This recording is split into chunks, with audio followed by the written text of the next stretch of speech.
안녕하십니까. 조상규 변호사와 함께하는 상속증여 시간입니다. 자, 이번 시간에 배울 내용은요, 상속재산입니다.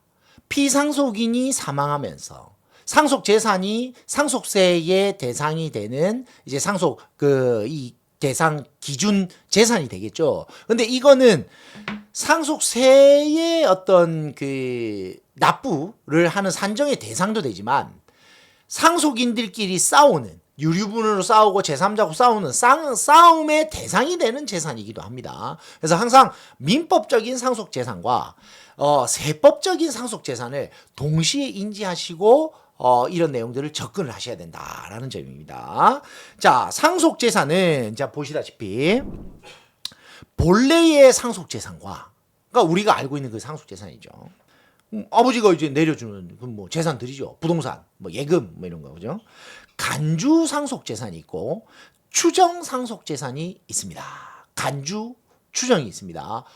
변호사님 이게 뭡니까? 그래서 상속재산은 이렇게 세 개로 분할되어 있다는 걸 이제 먼저 아시고, 그래서 상속재산, 전체 상속재산은 피상속인이 피를 흘리면서 내려다 주는 이 재산이 상속재산인데, 뭐 금전, 현금 뭐 이런 거죠. 부동산, 주식, 채권, 권리 뭐 이런 거 경제적 가치가 있는 모든 재산을 상속재산이라고 합니다. 자, 그러면 거기에 본래의 상속재산이 무엇이냐?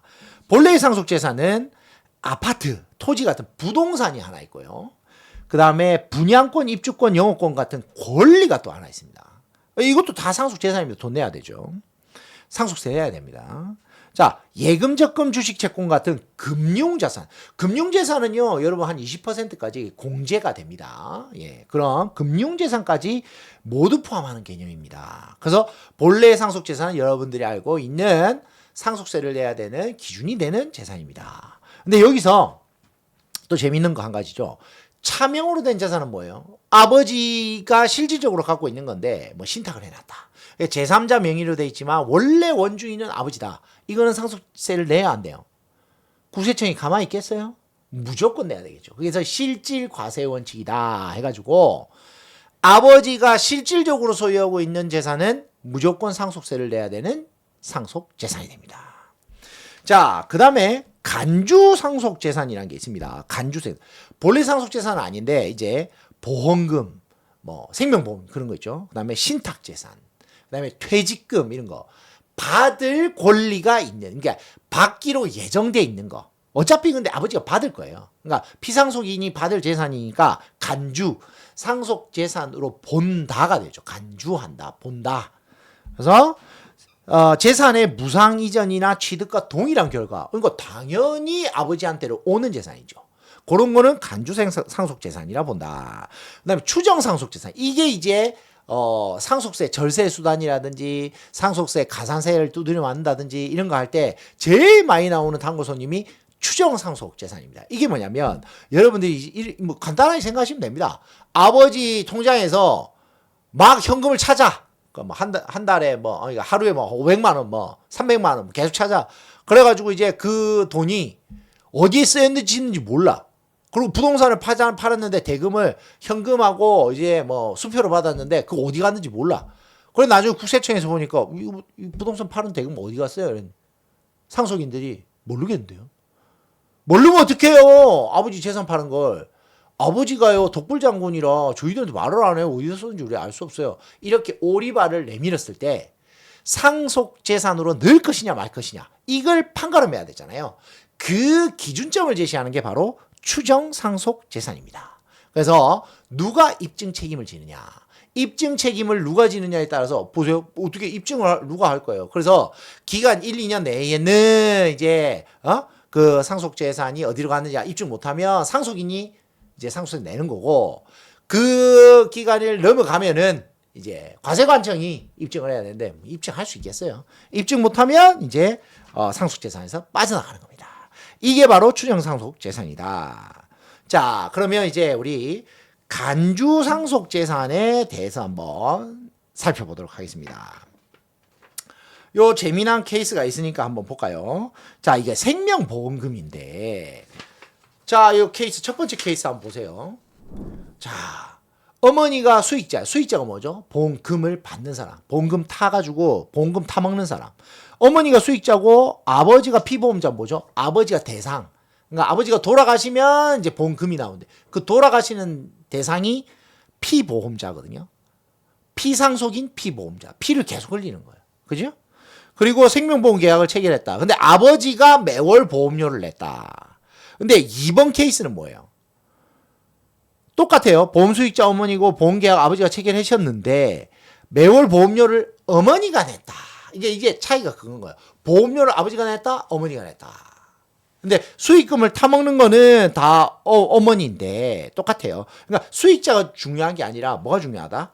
보험료를 누가 내느냐가 중요한 겁니다. 즉, 자, 그러면 피상속인을 피보험자로 한다. 그래서 계약이 체결됐는데 보험료, 매월 납부하는 그 보험료 있잖아요. 보험료를 납입하는 주체가 피상속인 아버지면 제3자를 보험 수익자가 뭐 아버지의 애인이 될 수도 있고 아니면 아버지의 배우자가 될 수도 있고 그러면 아버지의 뭐 제자가 될 수도 있고 이런 사람한테 주는 보험금을 준다 하더라도 그 보험료는 어떻게 된다고요? 이게 상속재산 안에 들어갑니다. 그래서 보험료를 아버지가 안 냈어요. 그래서 보험료를 실질적으로 아버지가 안 냈어. 그러니까 어머니가 냈던 제3자가 냈어. 그러면 그 보험료에 대한 보험금은요. 상속재산에 안 들어가는 겁니다. 근데 만약에 이거 한 달에 10만 원인데 아버지가 5만 원만 내고 어머니가 5만 원을 냈어요. 근데 어머니가 이제 보험금을 다 먹어요. 그러면 상속재산은 뭘 어떻게 들어가는 거예요? 절반만 들어갑니다. 그래서 보험료가 절반이다. 그러면 보험금의 절반만 상속재산으로 들어간다. 그죠? 그런데 또 재밌는 게 있습니다. 만약에 아직 보험금을 못 탔어. 그러니까 자식이 한 65살부터 보험금 타먹는 이제 연금보험을 아버지가 계속 보험료를 내주고 있다가 그 만기가 안 됐는데 그냥 아버지가 돌아가셨어요. 그럼 보험료가 쌓여 있고 그 쌓인 보험료에 이자가 쭉 붙어 있을 거 아니에요. 이걸 상속 재산으로 봐버려요. 재밌죠. 그래서 보험금이 안 나왔으니까. 그죠? 중간에 가다가 해지돼 버리는 거 아니에요. 해지돼 버리면 어떻게 된다? 지금까지 아버지가 낸 보험료 앤드 이자 상당액이 간주 상속 재산이 될 것이다. 자, 그다음에 사망 보험금을 어머니가 보험료를 내든 아버지가 보험료를 내든 어머니 입장에서는 어쨌든 수익자가 자신으로 돼 있잖아요. 그러면은 보험금을 타먹는 사람은 어머니야. 그래서 아버지가 결국 돌아가셔서 보험금을 수령하게 되죠. 그럼 이 보험금은 아버지가 상속해 준 거예요? 아닙니다, 여러분. 보험금은 원래 수령 주체가 보험 계약을 할 때 어머니로 돼 있었기 때문에 그 두 가지 사례 모두 누가 보험금을 타간다? 어머니가 타가도록 계약이 돼 있는 거예요. 그러다 보니까 보험 수익자가 어머니면 이거는 어머니 고유의 재산이야. 그러니까 아버지의 이 채권자들이 이 강제 집행을 어머니 보험금에 못 들어오는 거예요. 왜? 이건 어머니 재산이니까. 그래서 아버지의 채권자들, 아버지의 이제 빚쟁이들이 찾아와도 어머니는 이 보험금을 잃지 않는다라는 거예요. 근데 그러다 보니까 또 뭐예요? 이게 상속에선 자유롭죠. 그러니까 어머니가 상속을 포기해 버렸어요. 아이고, 이놈의 남편 꼴도 보기 싫어. 재산이고 빚이고 나 안 받아. 했는데 아버지가 보험료를 계속 내주고 있었어요. 그래서 아버지가 돌아가시고 나서 아버지 돌아가신 것을 계기로 해서 보험 사고가 났고 그걸로 보험금이 나오는 거는 아까 뭐라고요? 어머니 고유의 권리라고 했죠. 어머니 고유의 권리니까 상속을 포기한다 하더라도 포기를 해도 보험금은 타갈 수 있습니다. 아시겠죠? 그래서 보험 수익자가 누구냐가 중요하다. 근데 보험 수익자를 아버지로 해놨다 생각해봐요. 그러면 그거는 뭐 전형적인 상속 재산이죠.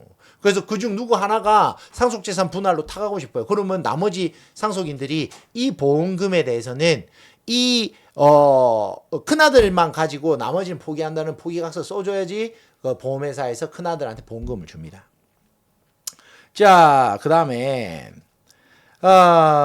결국 민법상으로 보는 이 보험금은 상속의 대상이 아니기 때문에 이 증여의 대상으로 보기 때문에 결국 어머니 고유재산으로 본다. 근데 이 세법적인 측면에서의 어떤 이 보험금은 보험료를 아버지가 내면 상속재산, 보험료를 아버지가 아닌 다른 사람이 냈으면 상속재산이 아님, 이렇게 딱 기준으로 세법에서는 인식을 합니다. 그렇기 때문에, 그리고 아직 보험금이 안 나와, 보험사고가 나지 않았어. 그래 보험금을 타지 못했어. 중간 해지가 됐어. 그러면 어떻게 상속재산?